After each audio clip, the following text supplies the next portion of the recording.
everyone, and welcome back to the channel, Say What's Real TV. We have finally made it to the end of Season 6. Not to worry, Season 7 is right around the corner. This review is for the finale to Tyler Perry's Sistas, Season 6, Episode 22, Beautiful Lies.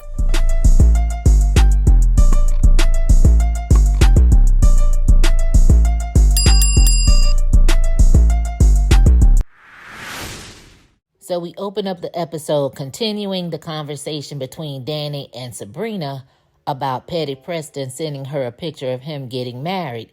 So Danni, of course, is trying to act like she's unbothered, and Sabrina's over there shocked and appalled. But mind you, during Danni's intervention, she said Preston was the perfect man.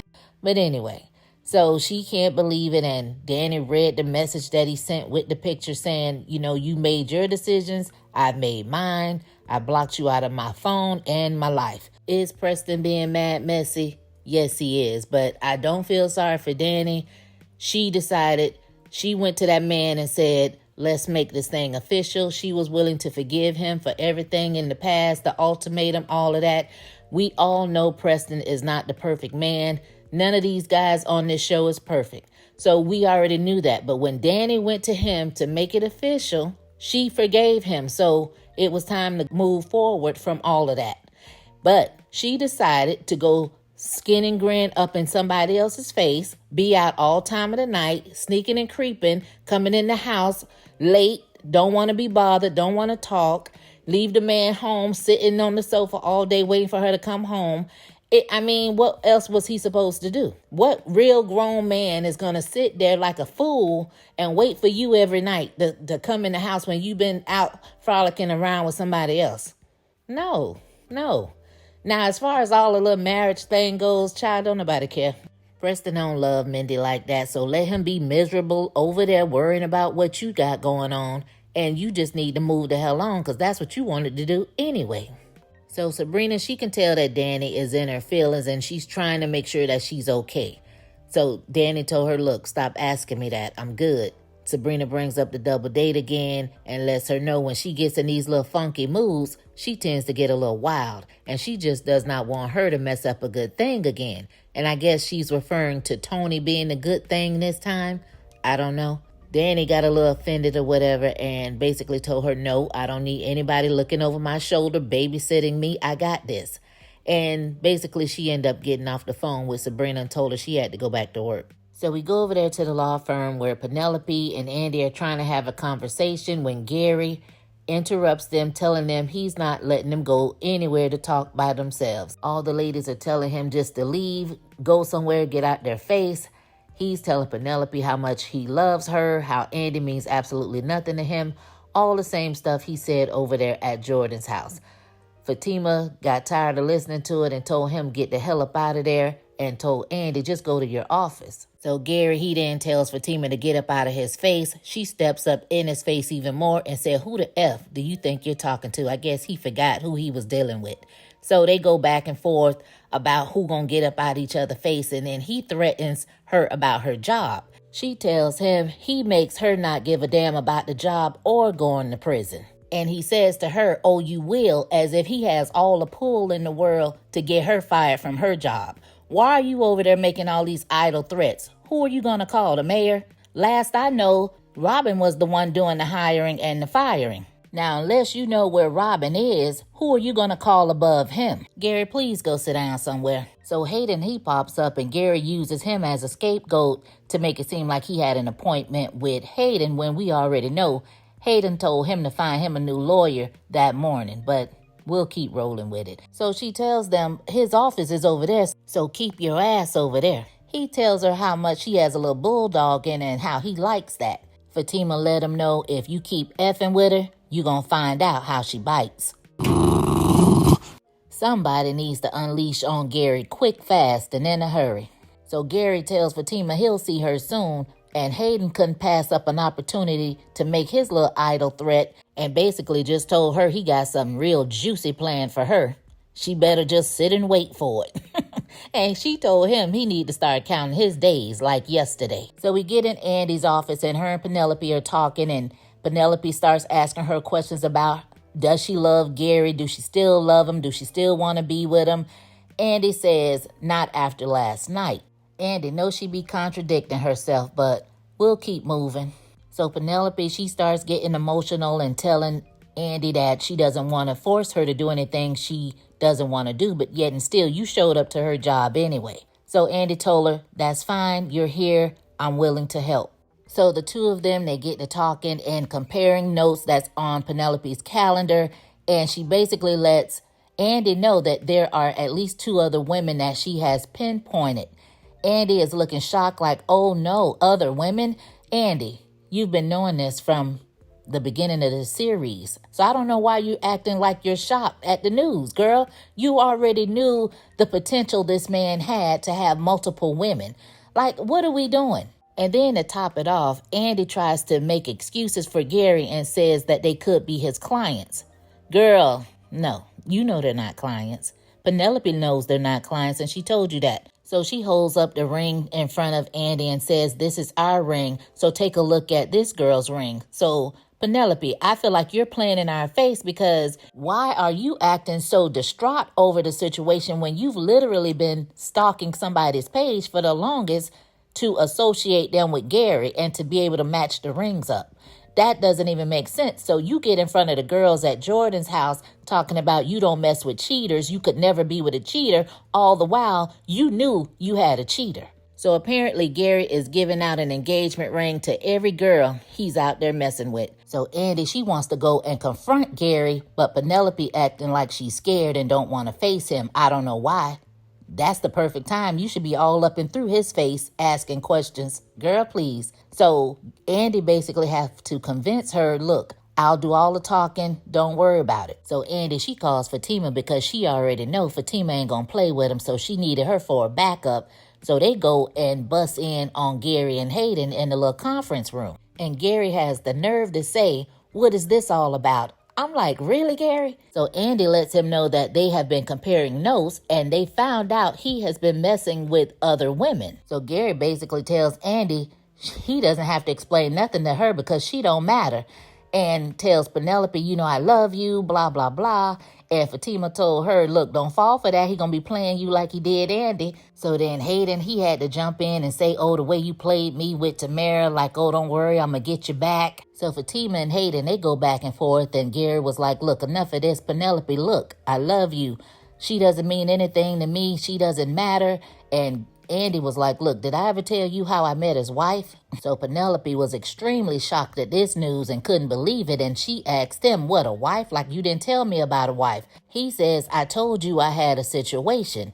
And I'm like, Gary, being married and having a situation is 2 different things, sir. So Gary wanted to know were they done, and Andy said, are you done abusing black women? So Gary, he then started begging Penelope, you know, he messed up, he loves her, they got a family, a child to think about, and keeps saying how Andy doesn't mean anything to him, saying how she runs from man to man like she ran through. But we, the audience, know it hasn't stopped him from running up in her. So then Andy goes into this whole spiel about how Gary means nothing to her, and everybody and their mama know that is a lie.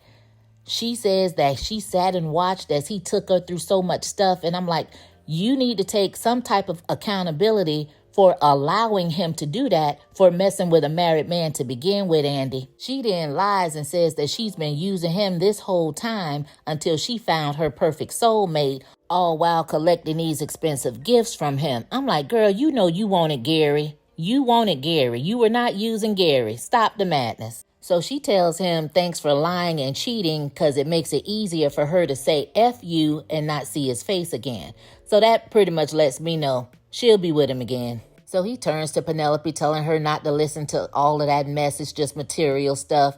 And Penelope, she's had enough. She's over it. She's ready to go. They done stressed her out. So she told Gary to go to hell and pushed him all up in his chest, and she walked out. So they get outside of the office, and Andy, she apologizes to Penelope, and she says she just wished she knew because now she is pregnant. So Andy wanted to know what Hayden and Gary was in there plotting up, and Fatima basically let her know they're talking about you. So she said, well, how do you know? Come to find out, Fatima left her phone in the conference room recording them as she listened on her AirPod. So Fatima, she gives Andy her other AirPod, so both of them are listening in on the conversation. So we go inside the conference room, and they're having pretty much the same conversation they had at Hayden's house, where he's trying to figure out who he love and who he like. And he basically said that he wants Penelope. He'll get her back because she is weak and she loves him. And then he says again that Andy has been ran through by so many guys. He was just hitting that she don't mean nothing to him. Now, keep in mind, there's no audience. He doesn't know he's being recorded at this particular moment. So him telling Hayden this would suggest to me that this is how he truly feels for Andy. But at the same time, we've seen Gary do way too much for him not to care about Andy. So Hayden says, well, you wanted to marry her. And he says, look, I buy them all the same ring. I'm not going to marry them. And they're listening outside. So they're like, Fatima, do you hear this? And Penelope is like, what are they saying? And they were like, girl, you don't want to know. Just be glad, basically you dodged the bullet type thing. I'm like, tell the girl what was said. At the end of the day, Hayden really could have cared less what Gary had going on, because all he wanted to know was how they were going to get Fatima and Zach back. Gary said, well, we'll get Fatima, but I don't know about that Zach. Hayden whining like, oh, I thought we were business partners. And Gary says, we are. I'll help you. It's just something's just not right. So he turns and in that moment realizes that Fatima's phone is on the table and says they're listening. And they're like, oh, shit. So Gary says with gritted teeth, I don't lose. I want to get them. And Hayden was like, they're always up to something. So Fatima comes, grabs her phone and says, look, don't mind me. Hayden is hell-bent on getting Fatima and says he will get revenge if that's the last thing he does. And since Hayden is driving himself crazy already, he may just be signing his own death certificate, and that could be him that we see in the season 7 trailer being wheeled out of the law firm on the stretcher. And baby, I will not be mad at it. So once Fatima gets her phone, the two of them, they kind of apologize and sympathize with Penelope, and she says it's just a lot for her, so she leaves. Andy says she's still in shock. She can't believe she didn't know, and I'm confused. Fatima's like, well, it's shocking, but it's not surprising. It shouldn't be, because the man was married when you met him. You were well aware of other females he was dating, so I don't know why you wouldn't know, but whatever. So Fatima basically tells her, don't worry about him, put it behind her, go home, get ready to go on another wonderful date with Jordan. And Andy tells her what she wants her to do is to leave Hayden alone.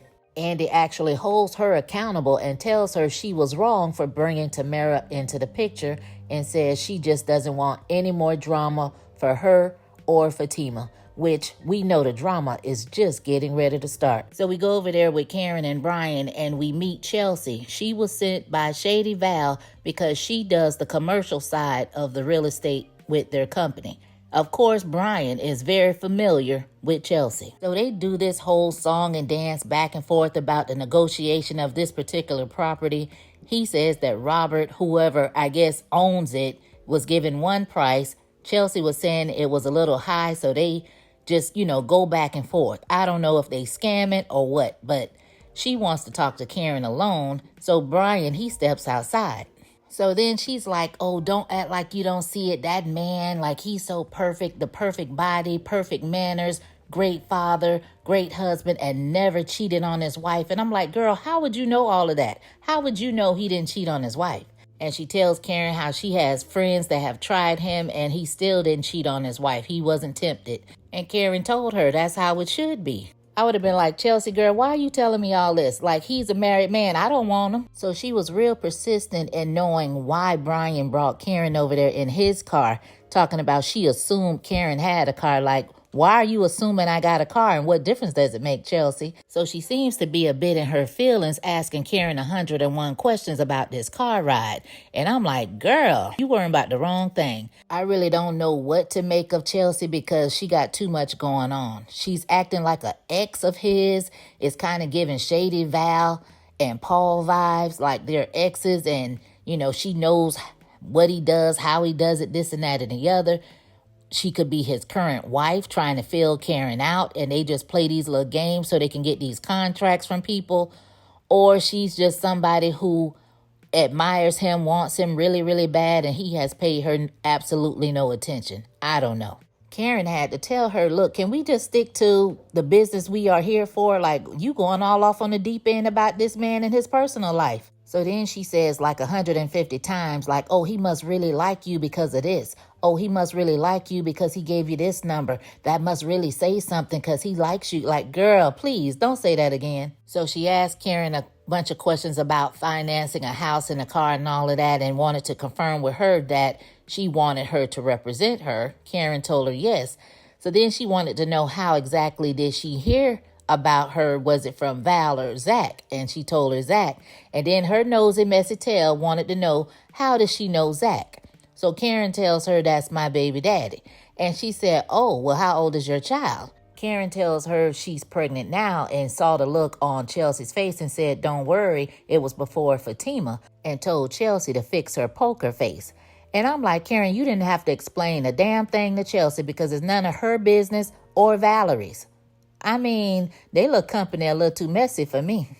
But Karen decided she was going to get the paperwork started. So we see Sabrina still over there at Maurice's house, and she calls Danni back to check on her and ask her about the double date. Once again, Danni tells her yet again, she's not doing that. You don't have to watch over me. And she's basically trying to tell her, don't sleep with Tony on the first night. Danni tells her, don't you sleep with Rich.